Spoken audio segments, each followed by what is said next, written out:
Revelation chapter 18. Lament over fallen Babylon. After these I saw another angel coming down from heaven. He had great authority, and the earth was illuminated by his splendor. With a mighty voice he shouted, "Fallen, fallen is Babylon the Great. She has become a dwelling for demons, and a haunt for every impure spirit, a haunt for every unclean bird, a haunt for every unclean and detestable animal. For all the nations have drunk the maddening wine of her adulteries. The kings of the earth committed adultery with her, and the merchants of the earth grew rich from her excessive luxuries." Warning to escape Babylon's judgment.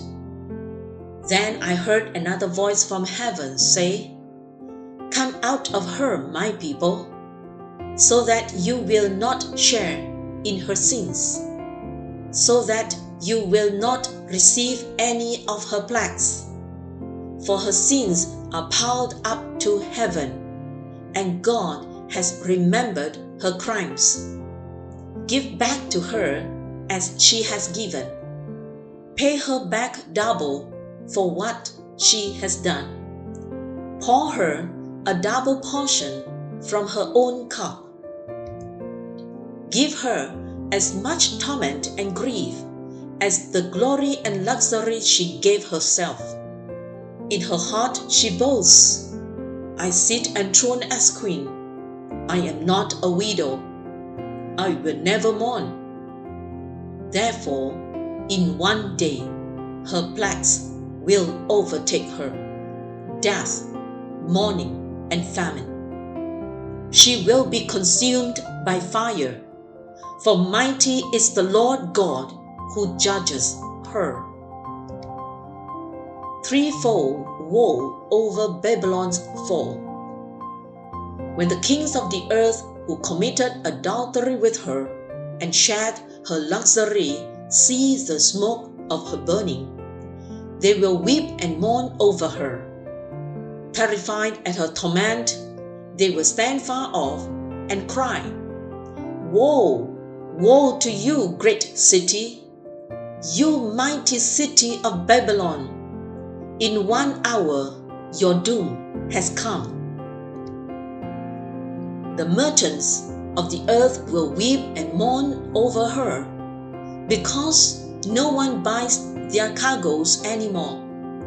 Cargoes of gold, silver, precious stones, and pearls, fine linen, purple, silk, and scarlet cloth, every sort of citron wood, and articles of every kind made of ivory, costly wood, bronze, iron, and marble, cargoes of cinnamon and spice, of incense, myrrh, and frankincense, of wine and olive oil, of fine flour and wheat, cattle and sheep, horses and carriages, and human beings sold as slaves. They will say, "The fruit you long for is gone from you. All your luxury and splendor have vanished, never to be recovered." The merchants who sold these things and gained their wealth from her will stand far off, terrified at her torment. They will weep and mourn and cry out, "Woe, woe to you, great city, dressed in fine linen, purple and scarlet, and glittering with gold, precious stones, and pearls." In 1 hour, such great wealth has been brought to ruin. Every sea captain and all who travel by sea, the sailors and all who earn their living from the sea will stand far off. When they see the smoke of her burning, they will exclaim, "Was there ever a city like this great city?" They will throw dust on their heads, and with weeping and mourning cry out, Woe, woe to you, great city, where all who had ships on the sea became rich through her wealth. In 1 hour she has been brought to ruin. Rejoice over her, you heavens! Rejoice, you people of God! Rejoice, apostles and prophets! For God has judged her with the judgment she imposed on you. The finality of Babylon's doom. Then a mighty angel picked up a boulder, the size of a large millstone, and threw it into the sea, and said, With such violence, the great city of Babylon will be thrown down, never to be found again.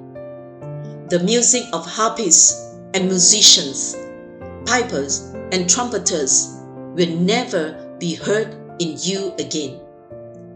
No worker of any trade will ever be found in you again. The sound of a millstone will never be heard in you again.